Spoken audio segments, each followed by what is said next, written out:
Imagina só a cena. De um lado, um caça da Segunda Guerra, ainda com as cicatrizes de tiros de verdade na fuzilagem. Do outro, um carro amarelo, sabe?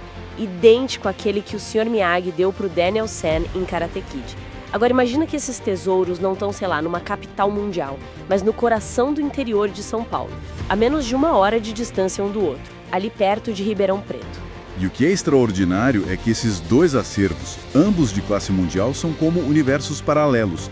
Eles nasceram da mesma paixão por motores, mas de filosofias radicalmente opostas sobre como preservar a história. A nossa análise de hoje mergulha nisso. De um lado, em Bebedouro, a gente tem o Museu Eduardo André Matarazzo, que é o fruto da obsessão quase poética de um homem só. Do outro, em Orlândia, a monumental coleção Agroman, uma força da natureza que nasceu do agronegócio. E pra gente montar esse quebra-cabeça, temos um material fascinante. A gente começa com um artigo da Folha de São Paulo de 2009. Ele é a nossa cápsula do tempo, sabe? Um retrato de como as coisas eram. E para chegar até hoje, nós vasculhamos vídeos, guias e fontes mais recentes que mostram uma evolução, bem, vamos dizer que é surpreendente. A missão aqui é entender não só o que está dentro dessas garagens, mas o que estava na cabeça de quem as construiu. Exatamente. É um confronto de visões. A paixão pessoal contra o poder corporativo. O resgate emocional contra a restauração perfeita. Vamos começar pela força da paixão, então, pelo projeto de uma vida inteira, o Museu Matarazzo. Ok, vamos lá. A história do fundador, o Eduardo André Matarazzo, é a materialização daquele hobby que explode e não cabe mais em casa, né? As fontes descrevem ele como um empresário que era tão, mas tão fissurado por motores que transformou a própria garagem em São Paulo numa oficina completa. Não era um passatempo de fim de semana. Não mesmo. Era uma vocação. E essa origem define a alma do museu. Não foi uma decisão de um conselho de administração, não foi um plano de negócios. Foi a paixão de um homem que literalmente transbordou. E aí precisou de mais espaço. Em 1968, ele pegou tudo e levou para as terras dele em Bebedouro, fundando o museu. E a filosofia dele para adquirir as peças era, bem, peculiar, para dizer o mínimo. Não tinha nada a ver com o valor de mercado ou potencial de revenda. Era o oposto. Exatamente o oposto. Era uma filosofia de resgate, quase de salvação, sabe? A filha dele, a Patrícia Matarazzo, deu uma declaração para a Folha que é a chave para entender tudo. Ela disse, e eu cito, ele podia comprar um carro no ferro velho por R$1.000 e gastar 50 mil para restaurá-lo. O valor não era o dinheiro, era o ato de resgatar um pedaço da história. Nossa, que frase! Isso explica por que o acervo é tão caótico e maravilhoso ao mesmo tempo. É um reflexo direto do gosto pessoal dele. De repente, você está olhando para uma moto Harley Davidson 1951 e não é qualquer moto. É a estrela original do seriado O Vigilante Rodoviário. É um ícone da cultura pop brasileira ali, na sua frente. Um pedaço da nossa memória afetiva. Eu fico imaginando a história por trás de cada um deles. E isso já me levanta uma questão. Qual seria? O que é mais valioso? Manter essas cicatrizes, essa prova brutalmente honesta da história, ou apagar tudo e deixar o avião como se fosse novo em folha? É uma pergunta que fica na cabeça. E vamos guardar essa pergunta porque o nosso segundo acervo, a poucos quilômetros dali, tem uma resposta bem diferente para isso. Uma excelente provocação. E antes de deixarmos Matarazzo, temos que falar da joia da coroa da aviação. As fontes mais recentes, como o site da Prefeitura de Bebedouro, confirmam: o museu abriga o único exemplar preservado no mundo do avião Saab 90 Scandia. Peraí, como assim o único do mundo? De 16 que foram fabricados, só sobraram esse? Como algo tão raro foi parar em Bebedouro e não, sei lá, no Museu da Suécia ou nos Estados Unidos? Essa é a magia da paixão de um colecionador obstinado, né? Ele conseguiu resgatar essa peça que, de outra forma, teria se perdido. É um tesouro de relevância mundial guardado no interior de São Paulo. Mas essa história de paixão tem um capítulo de partir o coração, a enchente de março de 2006. Foi uma tragédia, uma catástrofe que testou os limites desse sonho. As fontes descrevem cenas apocalípticas, a água subindo, invadindo os galpões, submergindo décadas de trabalho. carros históricos boiando, batendo uns nos outros, o acervo inteiro de uma vida debaixo d'água. É o pesadelo de qualquer curador ou colecionador. E o mais impressionante foi a resiliência da família. Eles arregaçaram as mangas e reabriram o espaço em apenas 50 dias. Foi um esforço hercúleo. Heróico, sem dúvida. Mas a realidade é dura. O artigo da Folha, a nossa cápsula do tempo, foi escrito em 2009, 3 anos depois da tragédia. E o dado que ele trazia era alarmante. Dos 92 carros do acervo, só 20 tinham sido totalmente restaurados até aquele momento. E este ponto é crucial. Ele expõe a beleza e a fragilidade de um projeto que depende da paixão e dos recursos limitados de uma família. A enchente deixou uma cicatriz profunda. Não era só consertar, era uma luta contra o tempo e a ferrugem, que, como a fonte indica, durou anos. É a fragilidade de um sonho, mas talvez seja isso que o torna tão humano, não? A Agromena é impressionante, vamos chegar lá. Mas essa história de lutar para se reerguer depois de uma tragédia, isso conecta de uma forma diferente, mais visceral. Uma ótima observação. E essa vulnerabilidade cria o contraste perfeito para o que encontramos a apenas 50 quilômetros dali, em Orlândia. Lá, o sonho foi construído sobre uma base completamente diferente. A base não era só paixão, era terra. Literalmente. Isso, a origem da coleção Agromen, é totalmente pé no chão. O nome já diz tudo, né? É a junção de agricultura e Mendonça, o sobrenome da família fundadora, dona da empresa Agromen Sementes. A identidade deles não vem do glamour ou da velocidade, vem do trabalho no campo. Isso se reflete perfeitamente na peça número 1, a semente de toda a coleção. Não é uma Ferrari, não é um Rolls Royce. É um trator Ferguson 35 de 1953, apelidado carinhosamente de Fergunho. O trator, e a história dele é fantástica. Ele não foi comprado num leilão. Ele trabalhou na fazenda da família por 40 anos.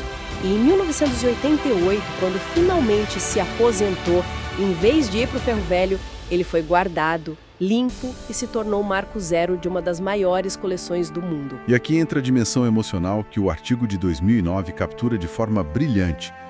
Descreve como visitantes, principalmente filhos e netos de agricultores, caminham pelos galpões e param em frente a um modelo de trator específico. E choram. Choram? Sim, porque não é só um trator. É o trator que o pai ou o avô usou para construir a vida da família inteira. É a ferramenta que pagou os estudos, que colocou comida na mesa. Para essas pessoas não é um objeto de metal. É um monumento à própria identidade, um resgate da história da família. É um museu de história social disfarçado de coleção de veículos. Nossa, eu nunca imaginei que um trator pudesse fazer alguém chorar, mas explicado assim faz todo sentido. E que coleção! A coisa começou com 9 tratores guardados num quiosque, mas a partir de 1995, quando foi oficializado como museu, a escala simplesmente explode. E é aqui que a nossa cápsula do tempo de 2009 fica impressionante. Naquela época, a Folha falava em 320 peças. Um número já bem respeitável. Ok, 320 peças em 2009 já parece um número absurdo. É difícil imaginar que tenha crescido muito mais. Qual é a escala que estamos vendo hoje? Prepare-se. As fontes mais recentes, como o site da empresa e os vídeos de tours pelo local, descrevem um acervo com mais de 1000 itens. Eles são distribuídos em 8 galpões gigantescos, somando 10.000 metros quadrados de área. Não é um museu, é uma cidade de veículos. Os números são difíceis de visualizar. Mais de 400 tratores e máquinas agrícolas, mais de 200 automóveis, mais de 40 carruagens. 1000 itens. Isso é monumental. E nos leva de volta à questão da vulnerabilidade que a gente viu um bebedouro. Para manter algo dessa escala, não basta paixão, é preciso uma máquina. Exatamente. A Agromene não é um depósito de relíquias. É um centro ativo de restauração com um objetivo muito claro. Os vídeos que a gente analisou, especialmente um do canal Auto Garage Show, dão um vislumbre dos bastidores. Eles têm 3 oficinas próprias e totalmente equipadas: funilaria, pintura e tapeçaria. Uma equipe dedicada trabalhando em tempo integral com uma única missão. E qual é a missão? Fazer com que cada veículo pareça ter acabado de sair da fábrica. Lembra da sua pergunta sobre preservar as cicatrizes da história? A filosofia aqui é o oposto. É apresentar uma versão idealizada do passado. A perfeição da máquina em seu auge. É o poder do suporte corporativo transformado numa máquina de preservação. Vamos fazer um tour virtual por essa cidade.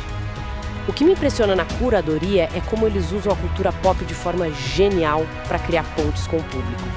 Eles têm o Hudson Hornet, que é o modelo exato que inspirou o personagem Doc Hudson, o mentor do Relâmpago McQueen no filme Carros. De repente, uma criança que não se importa com carros antigos está fascinada. É uma estratégia brilhante.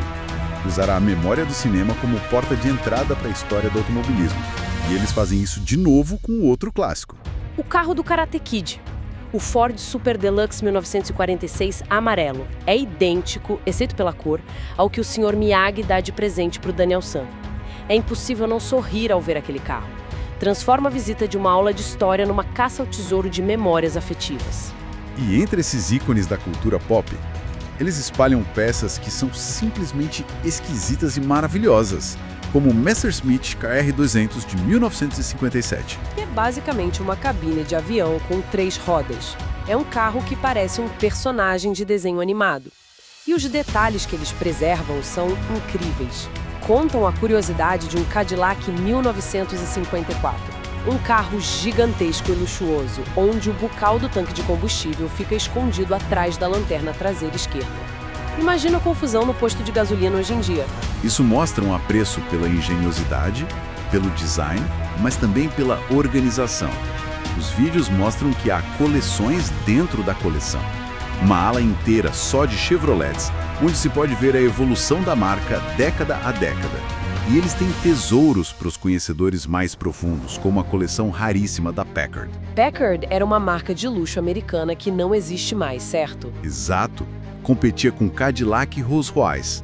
Ver tantos modelos juntos, de um carro de 1925 a um V12 de 1937, todos em estado de perfeição absoluta, é algo que não se encontra em muitos lugares do mundo. É o resultado daquela máquina de preservação trabalhando a todo vapor.